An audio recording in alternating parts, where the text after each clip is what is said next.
আসসালামু আলাইকুম, সবাই কেমন আছেন? আশা করি ভালো আছেন।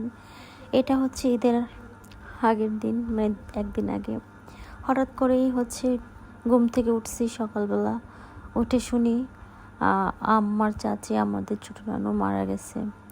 তখন আসলে কারো মৃত্যুর খবর শুনি কি আর ভালো লাগে বলেন?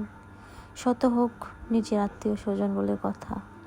আম্মা তো একদম অস্থির হয়ে গেছে, বলতেছে যে তোরা না গেলেও আমি ঈদে ওইখানে যাব এবং আমার চাচিকে দেখবো এবং আমি আর আসবো না। তখন ভাবলাম যে ঠিক আছে, যাও, যেহেতু টিকিট কাটি নাই তাহলে একটা গাড়ি ভাড়া করো, প্রাইভেট কার।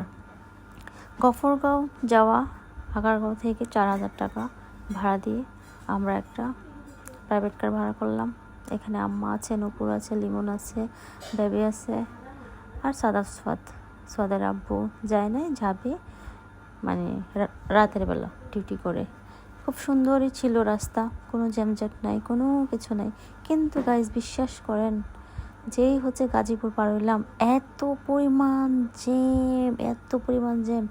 12টা বাজে বের হয়েছি আর আমরা বাসায় গিয়ে 4:30 বাজে গফরগাঁও একদম আমাদের ঘরের পিছনে নামছি। মানে যেখানে 2 ঘন্টা লাগে, যেখানে 1.5 ঘন্টা লাগে ট্রেন দিয়ে যাইতে, এখানে যদি গাজীপুরে পরে জ্যাম না থাকতো আমরা আরও আগেই চলে যেতাম। যাই হোক, এই যে বাড়িতে চলে আসছি।